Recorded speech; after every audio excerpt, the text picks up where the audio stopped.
पता लग गया, क्योंकि शूर्पणखा उनकी बहन थी। आप एक बात का प्रायः ध्यान रखेंगे, जब भी कोई आपसे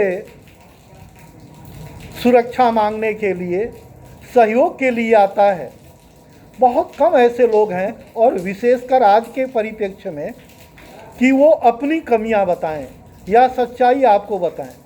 आपसे सहयोग मांगने के लिए वह दूसरों की आलोचना करते हैं, दूसरों की कमियां बताते हैं। वह यह नहीं बताते हैं कि हमसे भी कोई भूलें हुई हैं। शूर्पणखा के साथ जो हुआ, शूर्पणखा जो अपमानित हुई, वह अपने भाई रावण के पास आई और रावण से आकर विनम्र भाषा में कह रही है कि देखो रावण, तुम्हारे बहन के साथ उन 2 राजकुमारों ने हमारे साथ क्या किया है। शूर्पणखा यह नहीं बता सकी कि उन्होंने उन 2 राजकुमारों के साथ क्या किया है। रावण ज्ञानी था, बुद्धिमान था, तपस्वी था, साधनारत था। रावण में केवल एक ही कमियां थी, जिस कमियों के कारण उसकी मुक्ति हुई।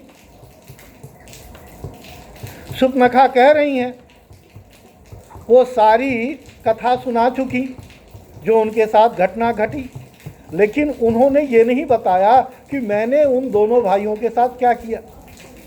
रावण ने बड़े ही विनम्र भाषा में और सरल भाषा में पूछा कि बहन, एक बात बताओ, जब तुम्हारी वहाँ अपमान हुई तो वहाँ हमारा परम भक्त, आप उसे कहो हमारा रक्षक, हमारे सीमा का सुरक्षा का प्रहरी खरदूषण के पास तुम गई? शूर्पणखा बोली कि हाँ, मैं अवश्य गई।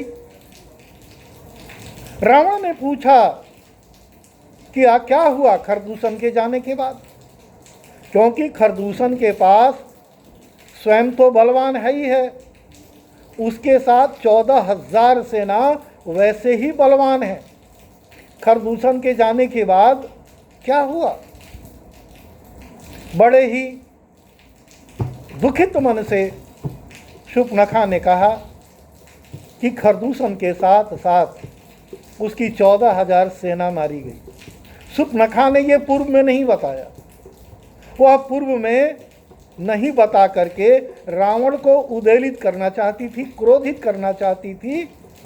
आपके साथ भी ऐसी घटनाएं घटती हैं। आपके परिवार, आपके बच्चे, आपके भाई बहन, कहीं कोई घटनाएं होती हैं तो आकर उसी भाषा में, क्रोध की भाषा में आपको सुनाते हैं और आप झगड़ा करने के लिए तैयार हो जाते हैं। इस कहानी से, इस इतिहास से कुछ सीखने की ज़रूरत है।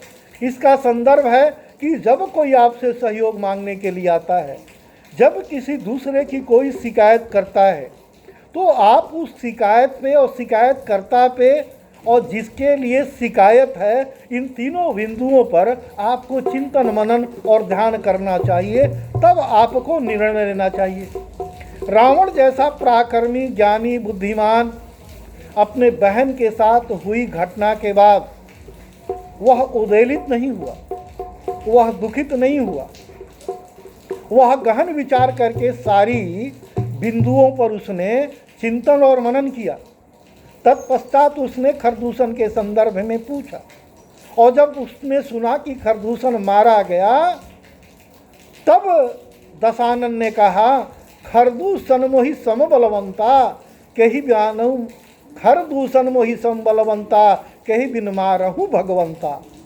इसका अर्थ है कि भगवान का अवतार हो जाएगा। आप बताओ, आज कोई यह मानने के लिए तैयार नहीं है कि हम किसी से छोटे हैं, हम बलवान नहीं हैं, हम धनवान नहीं हैं, हम चरित्रवान नहीं हैं।